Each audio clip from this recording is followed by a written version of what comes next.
What is up guys, this is your boy Nave Evans and welcome back to the Red Room.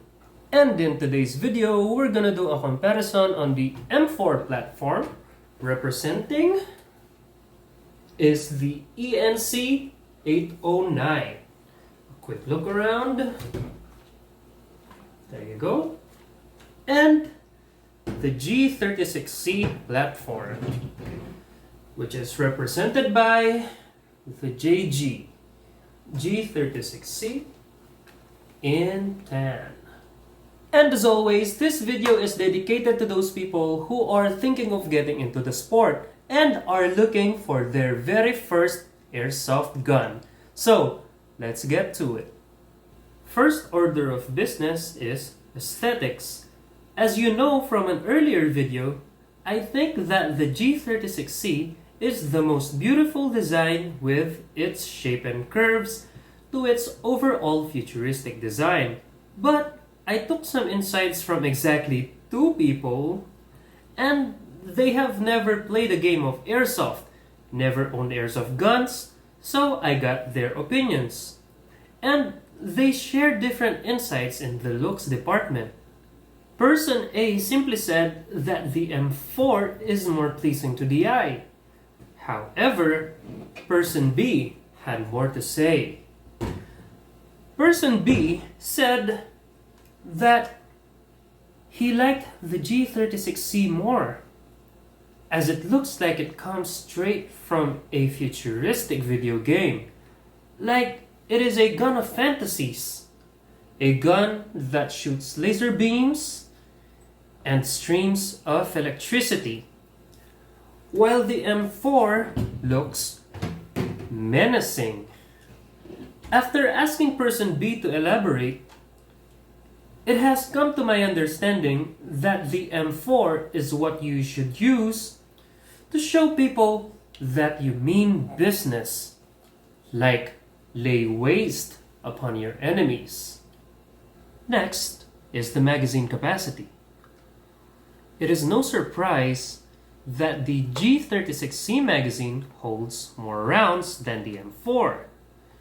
The G36 holds 470 rounds, while the M4 holds only 330 rounds. So, evidently, you will last longer in game with the G36C. Even when the stock is fully collapsed, the M4 is still longer than the G36C. So, when it comes to maneuverability, the G36C is the clear winner. Taking into account that the stock folds to the side, making going around corners a lot easier.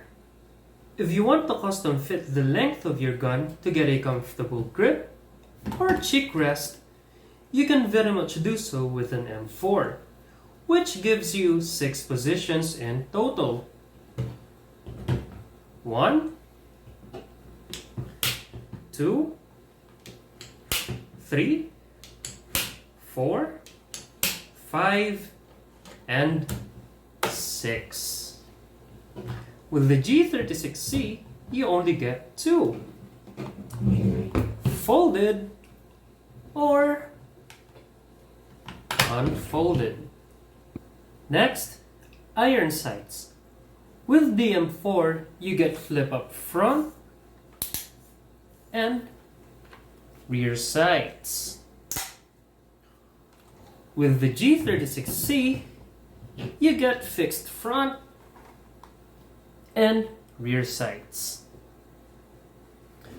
Adjusting your iron sights on an M4 takes longer, as adjusting your elevation takes place in the front sight by screwing the front post on or off using a needle nose pliers or a special tool. For the windage, simply turn on this wheel on the rear sight. As for the G36C, all adjustments take place on the rear sight.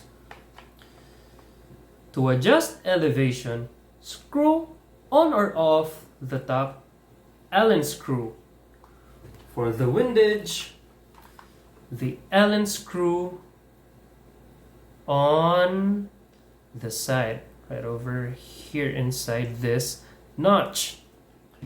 Both Allen screws are of the same size, so you only need one Allen key. Next, let's talk about the top rail. This is for mounting your favorite optic.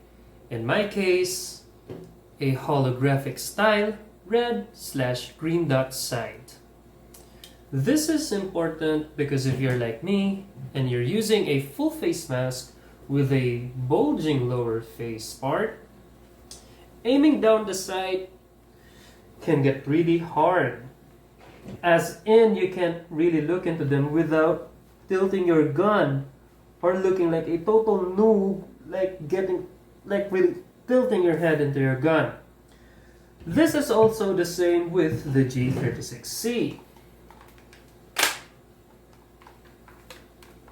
You just can't without looking a total noob. Mounting your optic on a brand new out-of-the-box M4 does not solve that problem, as your optic would be just an absolute co-witness with your iron sight. So, does not solve it at all. You're gonna have to get yourself a Picatinny riser. I'm gonna post a photo of that somewhere, maybe over here. I'm gonna look over the internet as to how that looks. With the G36C, this carry handle serves as a built-in rail riser, so it was a complete delight for me having this gun right here paired with this mask. So you just aim down your sight as usual. No problem at all. Problem solved. Thank you for this design. Next is the concern of installing your favorite foregrip. With the G36C, this gun already has a bottom Picatinny rail segment, so you can slap on your foregrip right away. With the M4, you're gonna have to buy rail segments. Install them into the position you prefer, and only then will you be able to put on your foregrip. Next order of business is controls.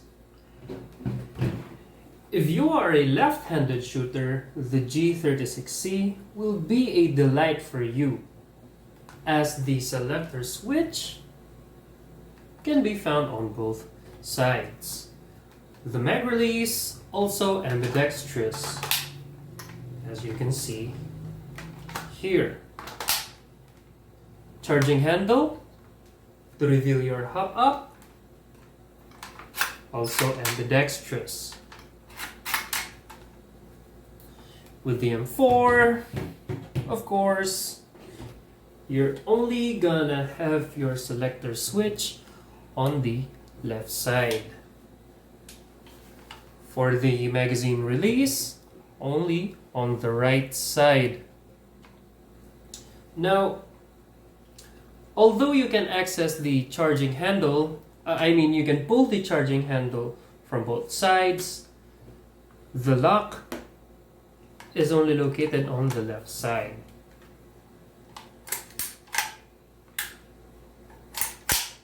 Now, pulling on your charging handle on the M4 will reveal your hop up, and the mock bolt will lock back. To release, just simply press on this bolt release located only on the left side. More on the subject of hop up, both guns have rotary style hop ups, but it is definitely easier adjusting your hop up on the M4, as your mock bolt locks back. So every time you adjust, you can just get straight to it. With the G36C, you're gonna have to pull and hold on the bolt on your charging handle every time.